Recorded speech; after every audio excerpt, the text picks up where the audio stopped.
오늘 이 시간에는 함께 읽으신 본문의 말씀 이사야 37장 21절에서 32절의 말씀으로 제목의 말씀 주께서 남기신 사람들이라고 하는 제목의 말씀 함께 나누도록 하겠습니다. 한번 따라해 볼까요? 우리는 주님께서 남기신 사람들입니다.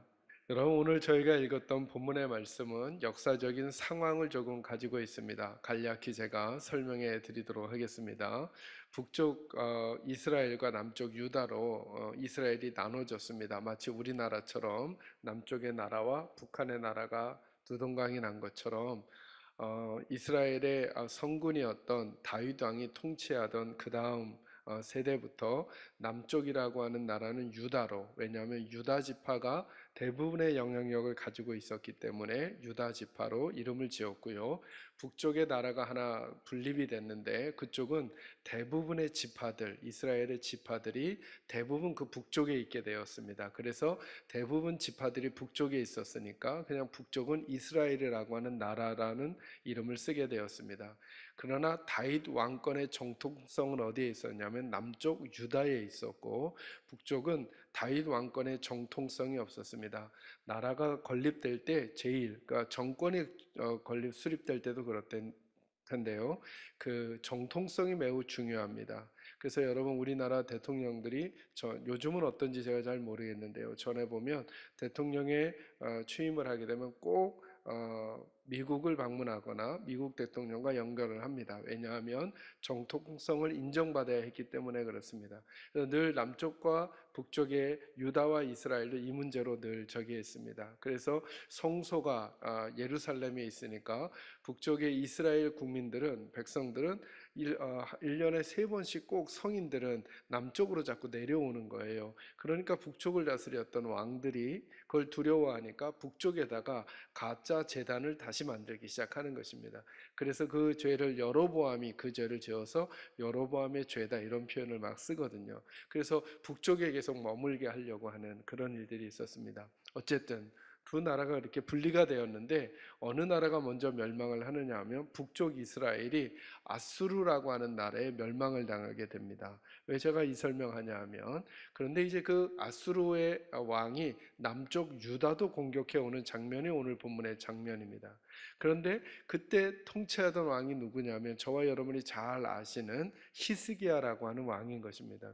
그 히스기야 왕이 통치하고 있을 때 아수르 왕, 북쪽을 멸망시켰던 나라의 왕이었던 아수르의 산헤립이라고 하는 왕이 랍사게라고 하는 신하를 보내서 이제 남쪽 유다를 협박하기 시작하는 것입니다. 어떻게 협박하냐면 이렇게 협박하는 것입니다. 너희가 한번 국제정세를 잘 보라는 것입니다. 국제정세를 잘 보면 이 아수르에게 대적한 나라가 하나도 없다는 거예요.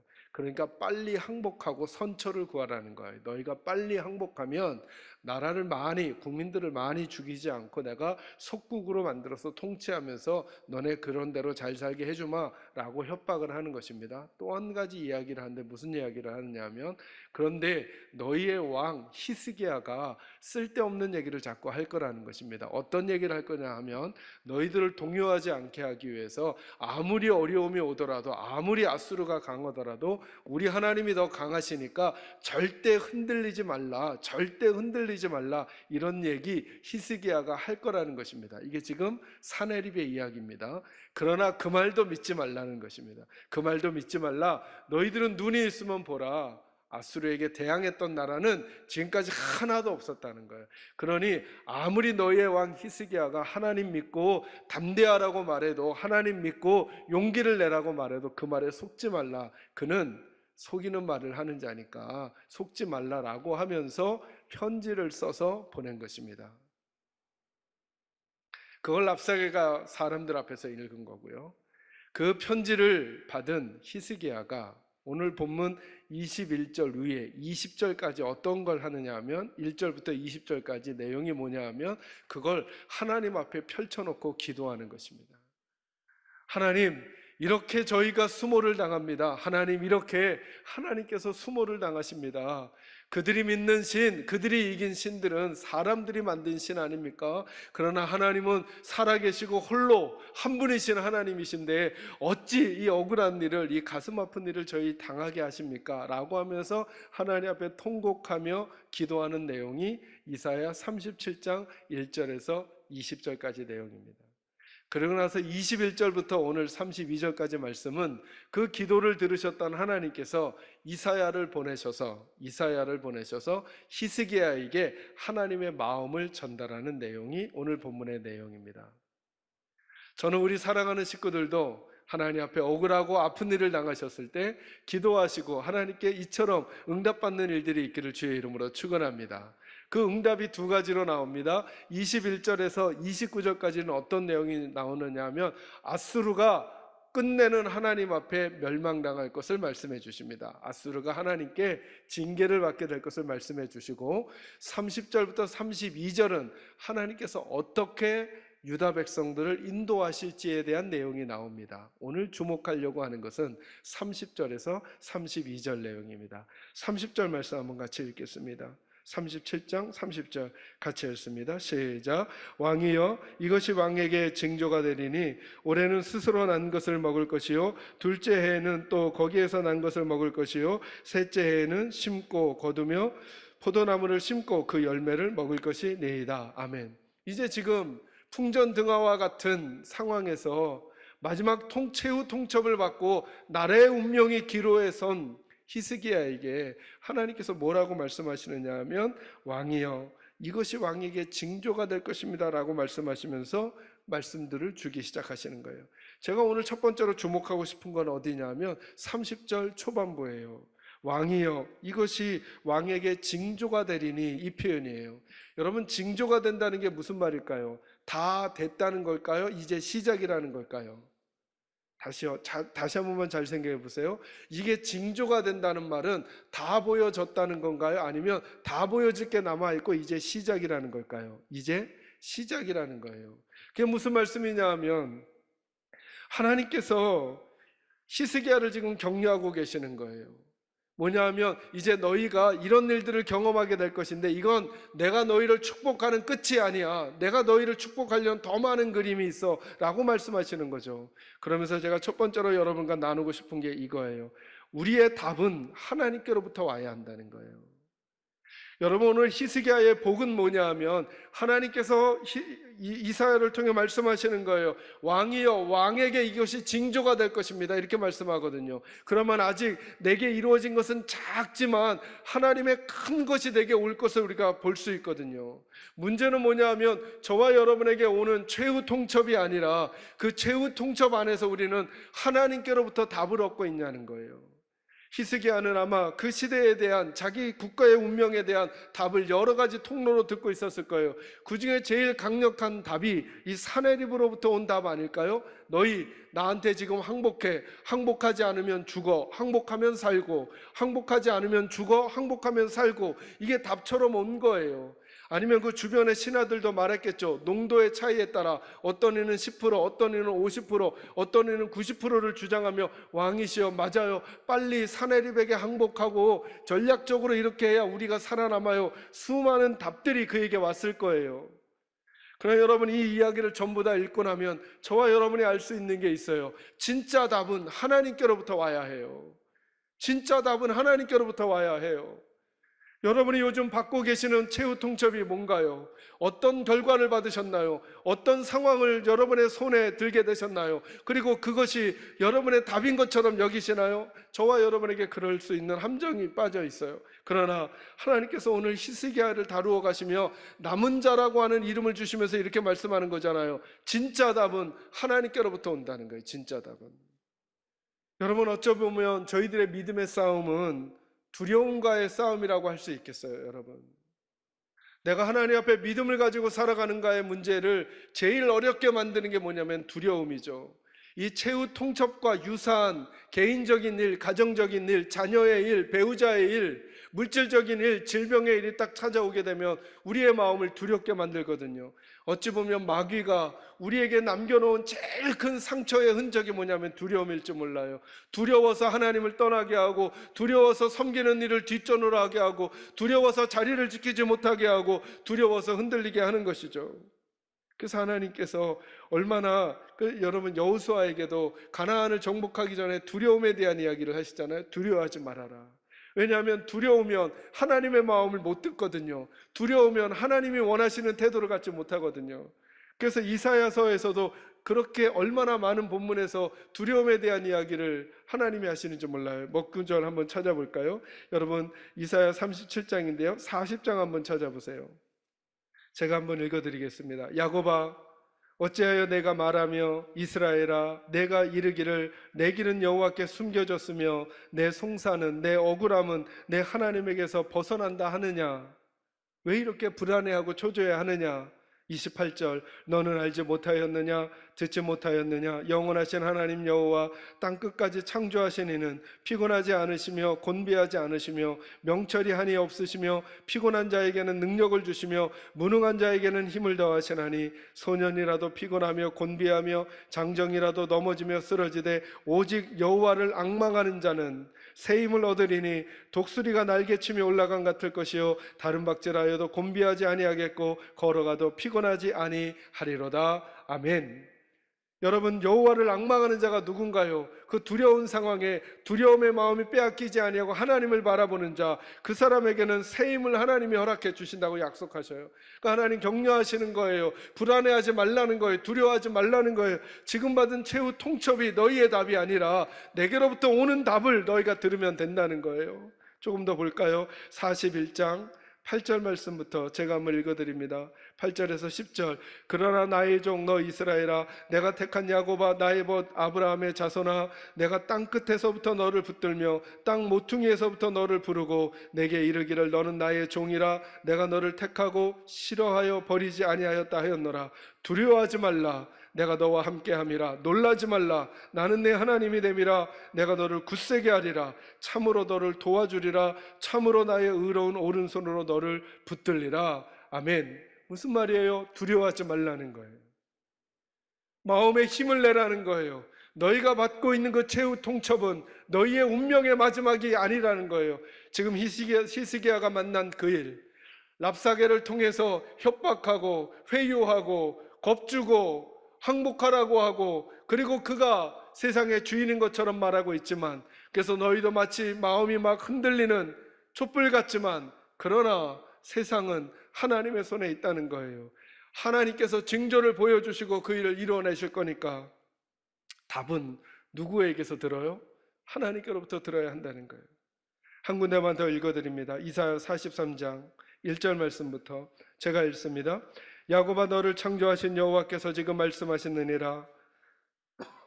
이스라엘아, 너를 지으신 이가 말씀하시느니라. 너는 두려워하지 말라. 내가 너를 구속하였고 내가 너를 지명하여 불렀나니 너는 내 것이라. 내가 물 가운데로 지날 때에 내가 너와 함께 할 것이라. 강을 건널 때에 물이 너를 침몰하지 못할 것이며 내가 불 가운데로 지날 때에 타지도 아니할 것이요 불꽃이 너를 사르지도 못하리니 대저 나는 여호와 내 하나님이요 이스라엘의 거룩한 이요 내 구원자임이라. 내가 애굽을 너의 속량물로 구스와 스바를 너를 대신하여 주었노라. 내가 내 눈에 보배롭고 존귀하며 내가 너를 사랑하였은즉 내가 내 대신 사람들을 내어주며 백성들이 내 생명을 대신하리니 두려워하지 말라. 아멘. 하나님께서 우리에게 주시는 격려의 말씀. 맞아요. 우리 때로 물 가운데로 지나는 것 같은 일들이 있을 거라는 거예요. 불 가운데로 지나는 것 같은 일들이 있을 거라는 거. 그때 우리의 마음의 두려움은 저 물이 나를 끝장내겠구나, 저 불이 나를 다 태워버리겠구나 라고 하는 일들이 있겠지만, 하나님께서 남겨놓으신 사람들에게 주시는 음성을 듣고 그 두려움을 이겨내시라는 거예요. 그것이 너희를 끝내 그렇게 할 수는 없다는 거예요. 너희는 내 손에 있는 내 사람들이라는 거예요. 이게 남겨주신 사람들에게 주시는 하나님의 약속인 거예요.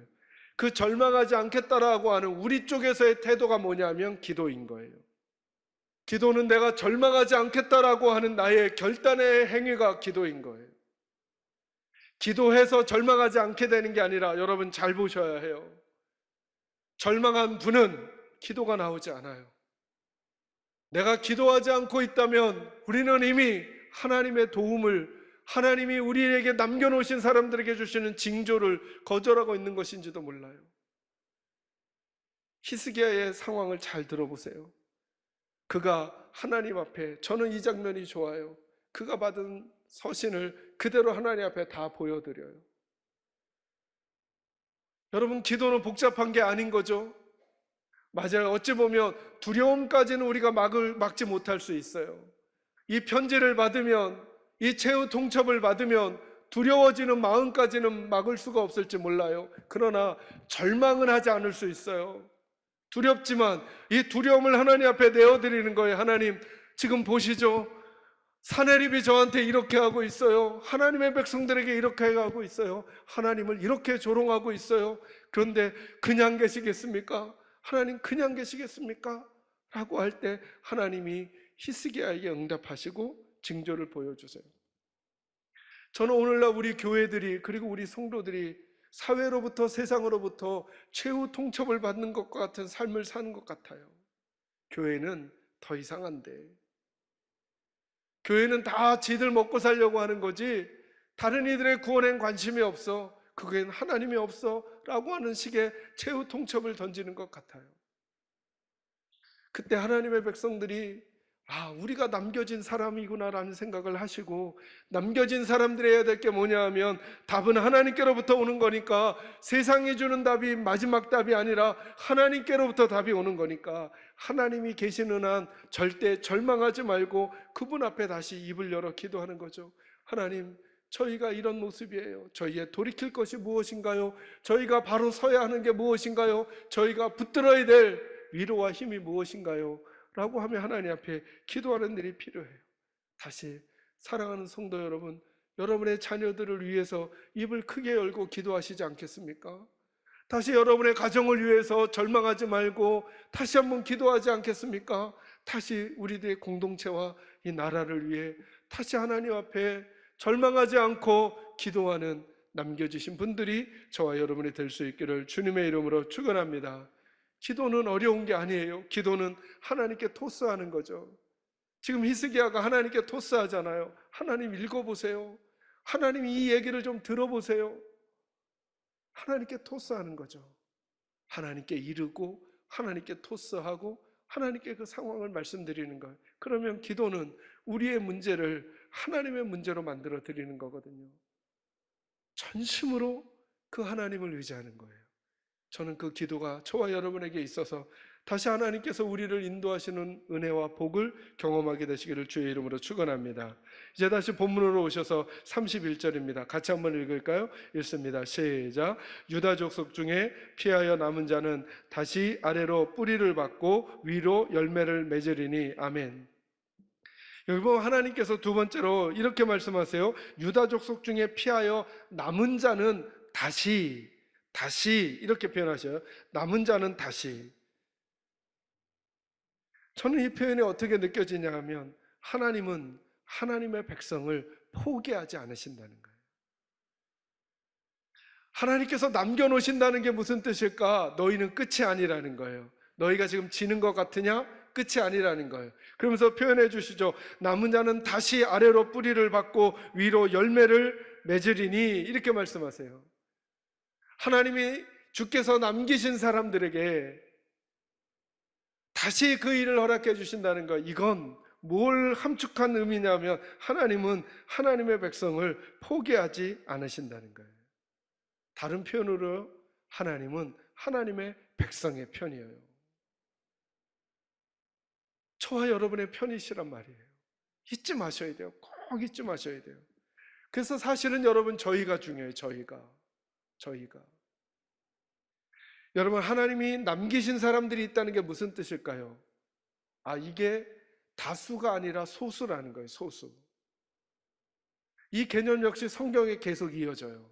여러분, 아브라함과 하나님의 대화를 기억하시나요? 소돔과 고모라를 하나님이 멸망시킨다니까 아브라함이 하나님에게 제안을 해요. 하나님, 그곳에서 의인 50명을 발견하면 멸망시키겠습니까? 아니, 45명은요 그래도 멸망시키지 않으마. 30명을 제가 찾으면요 그래도 멸망시키지 않으마. 10명은요 그래도 멸망시키지 않으마. 여러분, 이것을 거꾸로 읽으면 무슨 말일까요? 그 공동체는 10명의 의인만, 소수만 있어도 살아남을 수 있다는 거예요. 여러분, 심지어 예레미야서 5장 1절에는 뭐라고 말씀하시느냐. 하나님이 예레미야에게, 예레미야야, 내가 지금 예루살렘에 가서 의인 한 명만 찾거라. 그렇다면 내가 그 예루살렘을 망하지 않게 하마. 이걸 거꾸로 들으면 뭐예요? 소수가 없다는 거예요. 소수가. 더 잘 들으면 저희들은 우리 가정을 바라볼 때, 우리 직장을 바라볼 때, 세상을 바라볼 때 저들이 문제라고 하잖아요. 저들이. 사실은 하나님은 누구를 찾고 있냐면 그 소수를 찾고 있는 거예요. 소수를. 왜냐하면 그 소수의 편이라 그 소수 때문에 거기를 살리는 거예요. 여러분, 어렵지 않아요? 여러분에게 만약에 그 힘이 있다면 여러분의 자녀가 타고 가는 기차가 있다고 생각해 보세요. 나머지는 다 죄인이에요. 그런데 여러분의 자녀가 타고 있어요. 여러분, 전복시키시겠어요? 전복시키지 않겠어요? 전복을 막아야죠. 왜요? 누구 때문에? 그 아이 때문에. 오늘 우리는 늘 이런 말을 하죠. 세상이 어두워지고 있다고. 그건 문제가 아니에요. 우리가 하나님의 남기신 사람들로 존재하고 있느냐예요. 우리는 우리 인생이 부모님 때문이라고 말하고 싶죠. 아니에요. 우리가 문제예요. 우린 배우자를 말하고 싶죠. 아니요. 나는 어떤가를 봐야 하는 거예요. 그들 때문에 이렇게 되고 있는 게 아니라 하나님의 그림은 이거예요. 하나님이 남겨놓으신 사람들이 어떠냐는 거예요. 하나님이 남겨놓으신 사람이 어떠냐는 거예요. 교회에 화살이 오는 것은 몇몇 어떤 분들 혹은 어떤 일들 때문이 아니라 우리들 때문이라는 생각을 하고, 우린 과연 어떤가? 하나님 앞에 돌아보는 건 나는 어떤가? 제가 우리 성도들과 목회를 해오면서 그런 마음이 들어요. 아마도 모든 목회자들은 그런 마음이 있을 거예요. 설교하고 말씀을 전하면서 성도들을 바꾸고 싶다는. 그러나 하나님은 제게 이렇게 말씀하시는 것 같아요. 네가 문제다. 네가. 남을 바꾸는 게 아니라 너를 바꾸는 삶을 사는 것이다. 그렇다면 한번 해볼 수 있을 것 같다는 생각이 자꾸 드는 거예요. 남을 바꾸는 건 너무 어려운데 내가 나를 바꾸는 건 조금씩이라도 해갈 수 있잖아요. 남을 지치게 하지 않는 건 너무 어려운데 나라도 지치지 않을 수는 있잖아요. 남까지 그 길을 가지 않게 할 수 있는 건 너무 힘든데 나는 안 갈 수 있잖아요. 남까지 가고자 하는 건 너무 어려운데 나는 갈 수 있잖아요, 여러분. 왜 하나님은 이 남은 자 얘기를 자꾸 하실까? 하나님은 그들의 편이니까 지치지 말라고 지금 격려하시는 거예요. 지난주 다루었던 가데스 바네아에서 12정탐군 얘기를 드릴 때 모세와 갈렙과 여호수아 이 소수 외에는 200만 명이나 되는 모든 이들이 하나님을 등지고 그리고 다시 애굽으로 돌아가려고 했어요. 그런데 그 다음 역사는 누구를 중심으로 가냐 하면 여호수아와 갈렙과 모세를 중심으로 그 다음 하나님의 일들이 계속 진행돼요. 저는 우리 사랑하는 계산지교회 식구들이 그러셨으면 좋겠어요. 어떤 최후 통첩 같은 일들을 받으셨나요? 하나님께서 우리의 이름을 남은 자라고 하시면서 격려하고 계시는 거예요. 나는 너희 편이야. 나는 너희 편이야. 그러니 너희들도 내 편이 되어 내 편다운 태도와 자세를 잃어버리지 말라는 거예요. 마지막 세 번째, 이 말씀만 언급하고 말씀 마무리해요. 32절 읽습니다. 시작. 이는 남은 자가 예루살렘에서 나오며 피하는 자가 시온산에서 나올 것임이라. 만군의 여호와의 열심히 이를 이루시리이다. 아멘. 마지막 표현에 밑을 쳐놓으세요. 만군의 누구의? 여호와의 뭐가요? 열심히 이를 이루신다. 이렇게 말씀하세요. 맞아요. 이 말씀도 얼마나 격려가 되는지요. 우리 교회를, 우리 가정을, 우리 인생을 누가 마침표를 찍고 이루어가는가? 우리가 하는 게 아니라 하나님이 해주실 거라는 거예요. 그러니 너희는 그 하나님 신뢰하면서 하나님 앞에 바르고 좋은 태도 유지하도록 애쓰라는 거죠. 마지막 때에 하나님이 편들어 주시는 분들이 우리 식구들이 되기를 주의 이름으로 축원합니다. 항상 어떤 상황을 살든지 여러분들은 하나님께서 남겨놓으신 사람이라는 사실을 잊지 마시고 하나님 앞에서 어떻게 말하고 어떻게 생각하고 어떻게 행동해야 되는지 민감히 행하시면서 하나님께서 편들어 주시는 인생이 여러분의 인생이 되시기를 간절히 소망합니다.